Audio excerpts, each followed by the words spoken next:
Hey guys, I wanted to do a video today and talk a little bit about some language arts, curriculum wonders and journeys. There's another one, I think trophies, and they're all very similar. I just wanted to kind of show you a side by side a little bit of a couple of them. So if you've been following, you know we've been using wonders. I really have liked it, but recently I was at the used bookstore, and on their clearance rack they had this copy of Journeys, and it was only $2. So I was intrigued, and I thought for $2 I was going to pick it up and check it out, and I really liked it.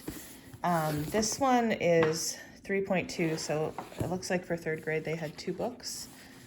So this was like the second half of third grade.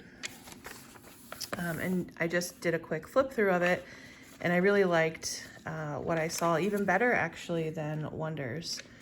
So I went ahead, and we were using 4th grade Wonders, and we're still using bits and pieces of it, but I ordered 4th grade Journeys so that I could kind of compare them. And so I'll just show you a little bit of this 3rd grade one, and then we can look at the 4th grade ones kind of side by side.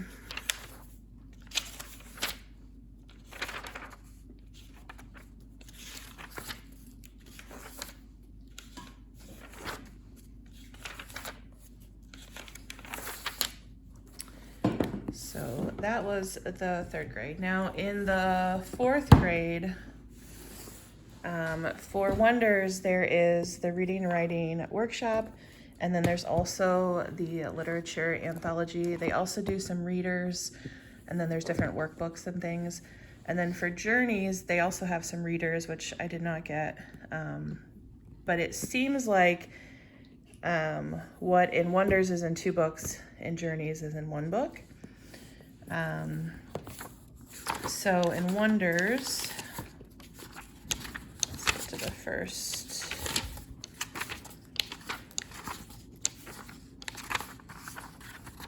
unit. So we have unit 1, we have the big idea. It starts with this little kind of like parable, and then again, we have the essential question. We talk about creative thinking. There's the opportunity to make a graphic organizer, and then you get into the vocabulary. You can also see that the Wonders book is a bit smaller than the Journeys.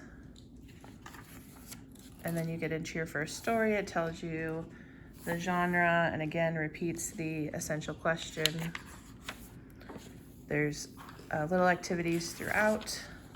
And then it takes you into each unit has a comprehension strategy, a comprehension skill, talks about the genre, a vocabulary strategy, and then there's a writing component as well.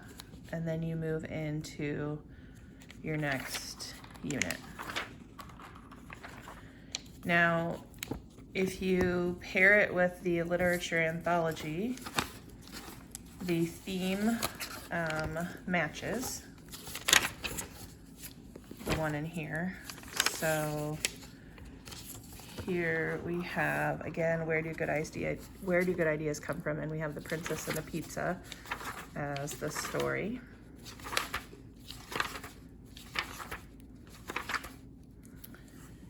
And this is the comprehension strategy, I think.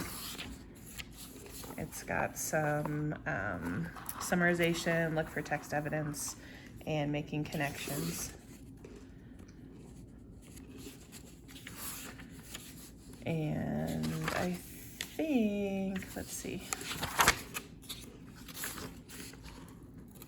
Yeah, so there were 2 there. Tomas and his sons was the second one in this book. Let me get back there. So here you're going to compare texts. So all said and done, Wonders has 3 different things that you can read, whereas Journeys has 2, but they're both in the same book. So if we look at the first one in Journeys, We start with our vocabulary. These are the two texts that they're going to be reading. It does give a little activity here. It says just study each context card, which is something separately that they make, which I don't have and we won't get. And then they have a reader, which also we're not going to use that component of it. But anyway, you go into your reading comprehend. You have your target skill and your target strategy and a preview of the topic. It also gives you a little intro to the author. Again, it reminds you of your target skill, which in this case is story structure, and gives you a little bit of information about the genre. And we also have an essential question. And then this one, it looked like a lot of the main reads are excerpts from novels. So here you're reading a section from Because of Winn-Dixie. And again, it has little kind of things throughout for you to analyze the text. There's another one. And then here we go with a dig deeper into the comprehension. Again, we're back to story structure, and you can make a little graphic organizer. We're talking about points of view and flashback. Here we're returning to the essential question. Writing a response, there's a writing tip. And then you have your second text, which is an informational text. Again, it gives you the genre. The text focus of this is graphs, so you're gonna read this. And then you've got some options here to compare the texts. And then there's a grammar lesson and a writing lesson. One thing that I really like about this is it puts right on the page like what the Common Core standards are if you're following Common Core. So it's kind of nice to know what standard that helps meet. In general, I think I like the layout of the journeys a little bit better. It seems a little bit easier to follow. And I like that both texts are in the same book. So anyway, then you go on to lesson 2, and it's set up the exact same way. Vocabulary. Got your anchor text.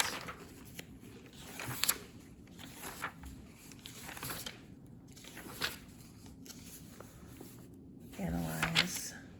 Then we get into comprehension. Going back to the essential question. Here's your next text, comparing the texts, grammar, and writing. So the other thing with Wonders is there are like other books you can get. So this is a practice book that kind of goes along with it. I feel like these are a little harder to use without the teacher manual and teacher like kind of plan and how they're using it, because there are a lot of other components to Wonders besides just the literature. There's spelling, there's like reading and phonics things and all of that. But we have used this, we just don't use all of the pages. But sometimes it overcomplicates the planning process for me to try to figure out where to fit these things in, if they're even necessary. They also make an interactive work text, which I thought would go along with this. I thought it would essentially just combine the Your Turn practice book and the reading writing workshop. It kind of does, but it's like a different edition, so not everything is the same as in this one. But here I'll give you a little look at this one. Again, it has the essential question and then the graphic organizer right here that they can work in. It does not lay out the vocabulary like it does in here, like that. But it does have like a vocabulary kind of activity page. and then it has along the side where they're working through and doing different things. So